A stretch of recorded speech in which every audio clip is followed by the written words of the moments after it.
பிறப்புக்கும் எல்லா உயிர்க்கும் பிறந்த பின்னர் யாவதும் ஊரே யாவரும் கேலி. தீபாவளி எப்படி போச்சு எல்லாருக்கும்? ஸ்வீட்ஸ் எல்லாம் சாப்பிட்டீங்களா? பட்டாசு எல்லாம் வெடிச்சீங்களா? நம்மளோட பாரம்பரியமான பட்டிமன்றம் இல்லைன்னா எப்படி அந்த குறைய தீர்க்க இப்ப வராங்க நம்ம பட்டிமன்ற டீம்.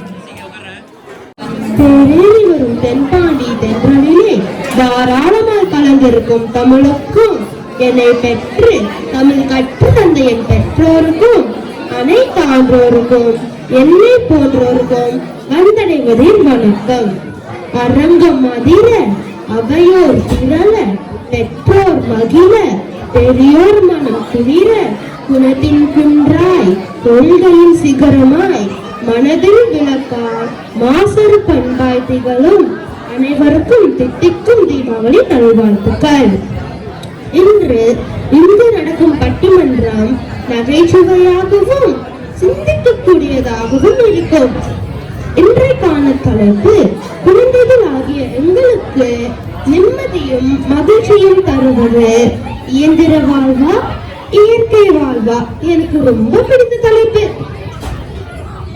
இயந்திர வாழ்வுன்னு பேச வரார் சஞ்சீவ் சாய் 5ஆம் வகுப்பு. இவங்களுக்கு பதில் சொல்லவர் இவங்களை தொடர்ந்து வரார் சஹானா 3ஆம் வகுப்பு.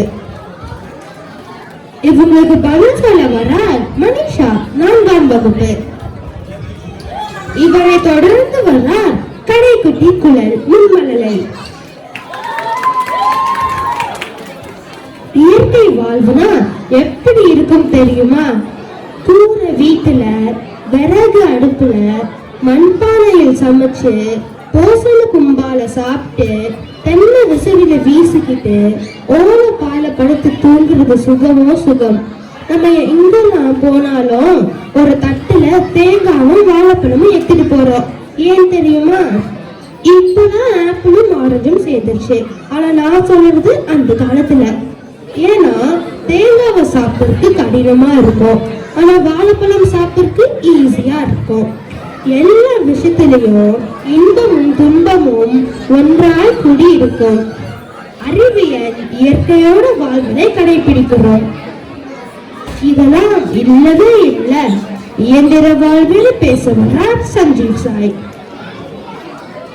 இவ்வுலகிற்கும் உங்களுக்கும் என்னை அறிமுகப்படுத்திய என் பெற்றோர்களின் பாதங்களை வணங்கி இந்த நல்ல நாளில் இங்கு கூடியுள்ள உங்கள் அனைவருக்கும் தித்திக்கும் தீபாவளி நல்வாழ்த்துக்கள். நடுவர்களே, எனக்கு ஒரு கேள்வி. கேளுங்கள். ஆரம்பமே விசத்தெல்லாம் இருக்கும் போலயே. பிரியாணினா என்னங்க? அது ஒரு வகையான சாப்பாடு. அது இப்படியோ சொல்லலாம். வாழ்ந்து முடிந்த கோழையும் வேண்டிய முட்டையும் ஒரே தட்டில் இருப்பது தாங்க ஐயா. என் வாழ்க்கையே பிரியாணிக்கு எப்படி ஒரு விளக்கத்தை சொன்ன முதல் பேச்சாளர் நீங்க தாங்க ஐயா. பூமி சுழன்றால் காலம் மாறுகிறது. இயந்திரம் நம் வாழ்க்கையில வாழ்ந்ததால்தான் நம் வாழ்க்கை நிம்மதியாக இயங்குகிறது. இயந்திரம் இல்லை என்றால் இன்பமும் இல்லை. அது சொல்லுதான் நாங்க வந்திருக்கோம். நடுவர்களே, நம் வாழ்க்கை ஐஸ்கிரீம் ஆயுங்க. டேஸ்ட் பண்ணாலும் கழியும், வேஸ்ட் பண்ணாலும் கழியும். நாங்க டேஸ்ட் பண்ண இருக்கணும், அவங்க வேஸ்ட் பண்ண வந்திருக்காங்க. நான் தமிழ் என்பதில் பெருமிதம் கொள்கிறேன். அது ஏன் தெரியுமா? இந்தியாவின் முதல் டிஜிட்டல் மொழியாக கொண்டு வந்தது தமிழ் மொழியை தான். இத்தொழில்நுட்ப வளர்ச்சியால் இயந்திரம் உதவியால் மட்டுமே நடந்தது. இதுக்கு நல்லா கை தட்டுங்க.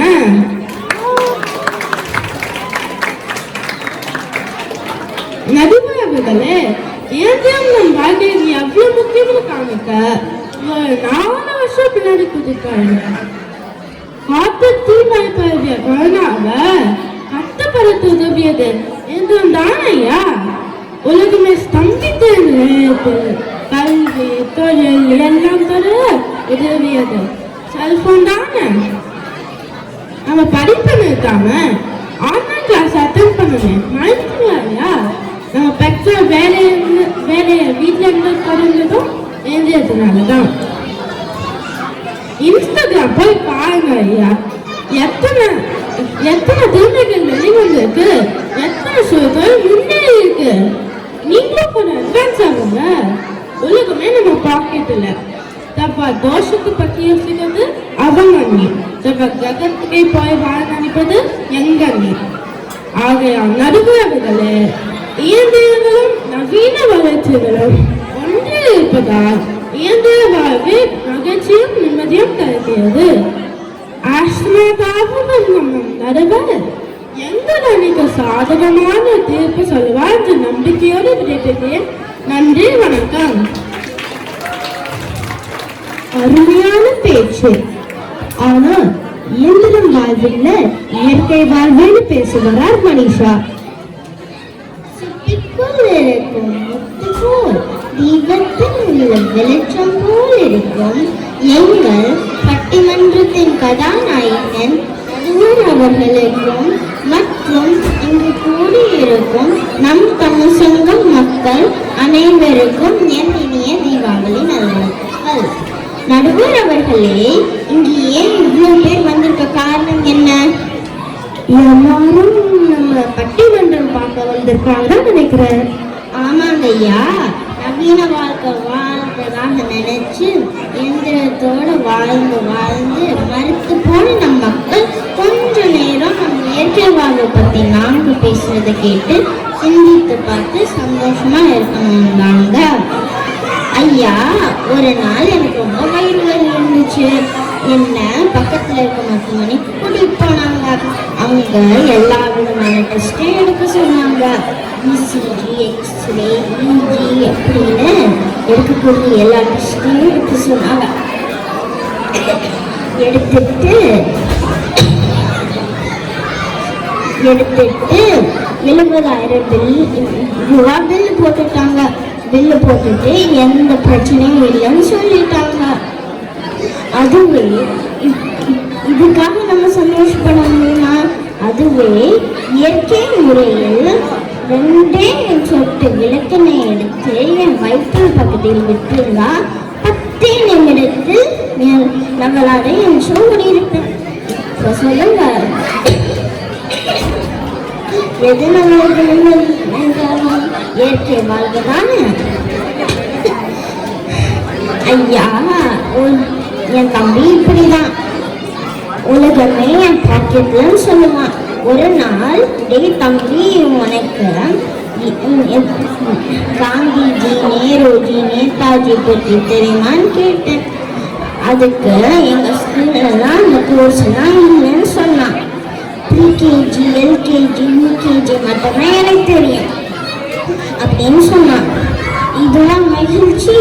ஆக குழந்தைகளாகி எங்களுக்கு மகிழ்ச்சியும் நிம்மதியும் தருவது இயற்கை வாழ்வே என்று கூறி வாய்ப்புக்கு நன்றி தெரிவித்து முடிக்கிறேன். நன்றி, வணக்கம். அருமையான பேச்சு. ஆனால் இயற்கை வாழ்வில் இயந்திர வாழ்வுன்னு பேசுகிறார் சஹானா. பின்னாடி அணிந்து பட்டாசு வெடித்து விதவிதமான பண்டங்களை சுவைத்து உறவினர் நண்பர்களோட உள்ளத்தின் மகிழ்ச்சியோட அனைவருக்கும் இனிய தீபாவளி வாழ்த்துக்களும் வணக்கங்களும். நடுவர் வருகிறது. இப்போது நம்மால் என்ன செய்ய முடியும்? அதை விட அதிகமாக செய்தால் நன்றாக இருக்கும் என்ற எண்ணம் தான் நம்மை முன்னேற செய்கிறது. ஐயா, போன வருஷம் நான் இதே போனேன். அவங்க தாத்தா, பாட்டி, அத்தை, மாமா, அப்பா, அண்ணா எல்லாரும் நீ அருமையா போச்சுங்க. அவங்க விட்டு வயதுக்கு மனசே இல்லைங்க. ஆனா இங்க வந்த பிறகு நான் உங்களோட முகம் பார்த்து நேருக்குமே பேசுறேங்க. பிரிவு தொலைவும் வெகுவாக பாதிக்கவில்லை. அன்பு அருகில் இருக்கிறது. இது செய்வது எந்திரம் தானே? கட்ட வண்டியில் கடற்கடுக்கு முறிய போன நம்ம இந்த காற்காடு விமானத்தில் மைலுக்கு 2000 மைல் வேகத்தில் செல்ல வைப்பது எந்திரம் தானே? ஆக முன்னேறி போக போக வாழ்வில் சந்தனம் மணக்க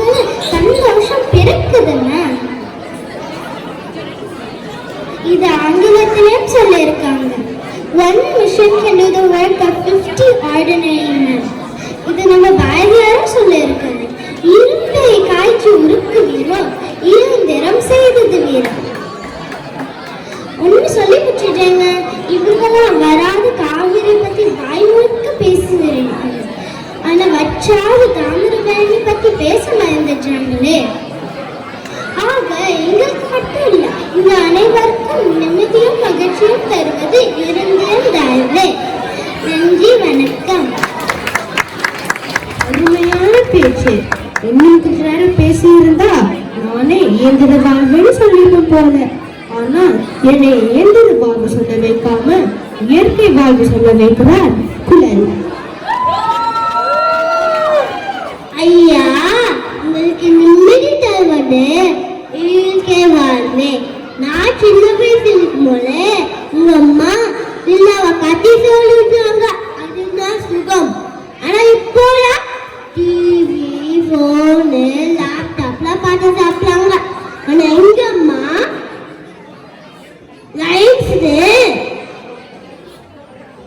லைன்ஸ் போட்டா பார்க்க மாட்டாங்க, ரீல்ஸ் போட்டா பார்ப்பாங்க. இதுவா மகிழ்ச்சி? ஐயா, உளுந்த களியோ கம்மங்களையோ சாப்பிட்டேன் நானு.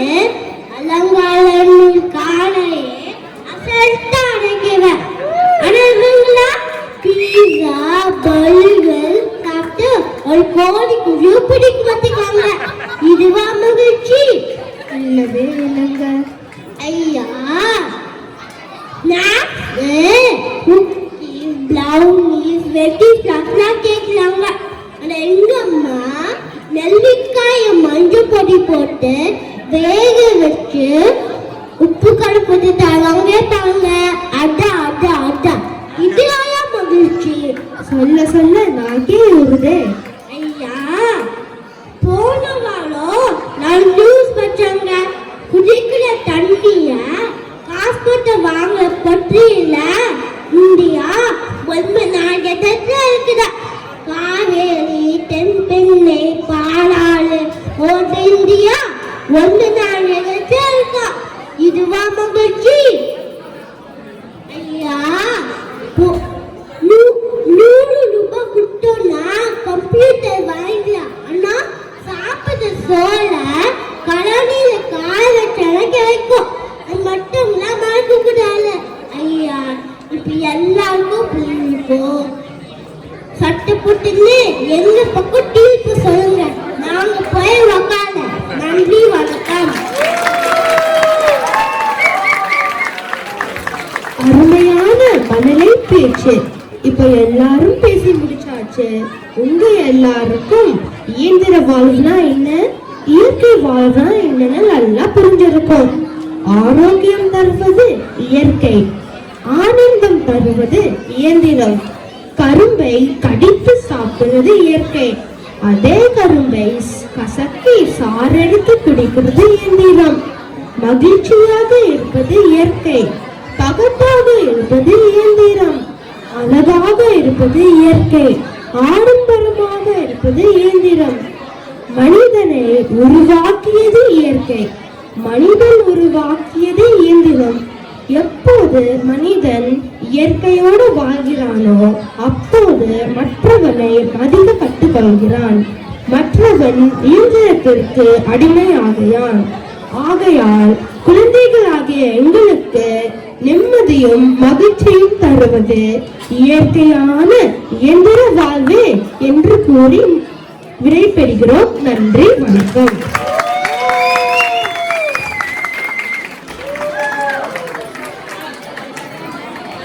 அருமையான தமிழ் பேச்சு. ஒரு முழு நீள தமிழ் பட்டிமன்றத்தை கொடுத்து நம்ம குழந்தைங்களுக்கு ஒரு பெரிய கைத்தட்டல கொடுக்கலாமா? அவங்களை ஆதரிக்க நம்மளோட கோஆர்டினேட்டர் கலைவாணி, மிக்க நன்றி.